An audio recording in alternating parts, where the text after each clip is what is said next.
الثقات وعلى أزواجه الطيبات الطاهرات.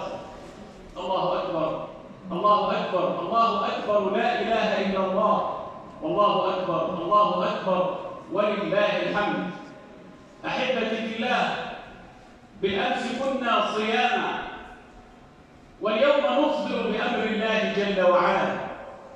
يومان متتاليان، أولهما يحرم فطره وآخرهما يحرم صومه، فنحن نفطر اليوم بأمر الله وأمر رسوله صلى الله عليه وسلم، وليس لنا إلا الامتثال والانقياد لأمر الله وأمر رسوله صلى الله عليه وسلم. فاليوم نفرح فرحة العيد، وحق لنا أن نفرح، وقد قال سيدي رسول الله صلى الله عليه وسلم: للصائم فرحتان يفرحهما، إذا أفطر فرح بفطره، وإذا لقي ربه فرح بصومه. الله أكبر، الله أكبر، لا إله إلا الله، والله أكبر، الله أكبر، ولله الحمد.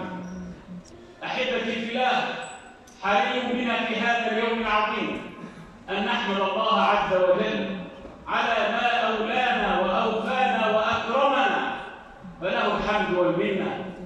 اللهم لك الحمد حتى ترضى، ولك الحمد إذا رضيت، ولك الحمد بعد الرضا.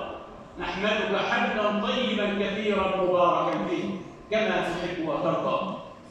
أحبتي في الله، اعلموا أن تحقيق الأخوة أعظم روابط الإسلام وأعظم وشائج القربى في الإسلام، فكونوا عباد الله إخوانا، كونوا عباد الله إخوانا، واطرحوا ما في قلوبكم من البغضاء والحسد والأضغان، وقابلوا الإساءة بالعفو والغفران.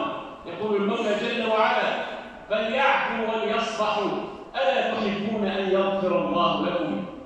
أحبتي في الله، في هذا اليوم العظيم اعلموا أن صلة الأرحام مما تستجلب بها البركات، ومما ينسأ بها في الأجل، ومما يزاد بها في الأرزاق. يقول سيدي رسول الله صلى الله عليه وسلم: إن الرحمة لا تنزل على قوم فيهم قاطع رحمة. ويقول مولانا جل وعلا: هل عسيتم إن توليتم أن تفسدوا في الأرض وتقطعوا أرحامكم، أولئك الذين لعنهم الله فأصمهم وأعمى أبصارهم. أحبتي في الله، هذا يوم الجائزة، فطوبى لنفوس لها حائزة. هذا يوم الترقية، فطوبى لنفوس تتحلى فيه بحلي التزكية. ما أجمل في هذا اليوم من أن نمسح دمعة يتيم، أو أن نعطف على فقير أو مسكين. صلوا أرحامكم، بروا آباءكم، زوروا أقاربكم، أروا الله من أنفسكم خيرا في هذا اليوم العظيم من أيام الله جل وعلا. واعلموا أن رمضان خطوة في طريق الله عز وجل، تتبعها خطوات وخطوات، والمؤمن لا يشبع من خير حتى يكون منتهاه الجنة، كما قال سيدي رسول الله صلى الله عليه وسلم. فطيبوا بهذا العيد نفسا، أروا الله من أنفسكم خيرا، ولا تنسوا إخوانكم في فلسطين الذين يعانون ليل نهار من القتل والتقتيل والتهميش والطرد. ادعوا لهم، ادعموهم بكل ما استطعتم من قوة، فهم إخوانكم، وإن الله عز وجل سائلكم عنهم يوم القيامة. أحبتي في الله، هذا يوم فرح وسرور، هذا يوم ابتسام، وإن كان الابتسام مرا هذه الأيام، ونحن نرى إخواننا يقتلون ويبادون. نسأل الله عز وجل أن ينصرهم النصر المؤزر، وأن يشملهم برحمته، إنه رحيم غفور.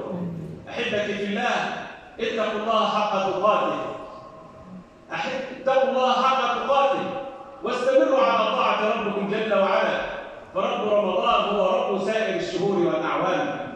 اتقوا الله حق تقاته ولا تموتن إلا وأنتم مسلمون. بارك الله أعيادكم، بارك الله أعيادكم ونفع بكم وأعاد لأمة الإسلام عزها ومجدها. بارك الله لي ولكم في القرآن العظيم ونفعني وإياكم بما فيه من الآيات والذكر العظيم. الله أكبر، الله أكبر، لا إله إلا الله، والله أكبر، الله أكبر ولله الحمد. My dear brothers and sisters in Islam, today is the great day of Eid al-Fitr.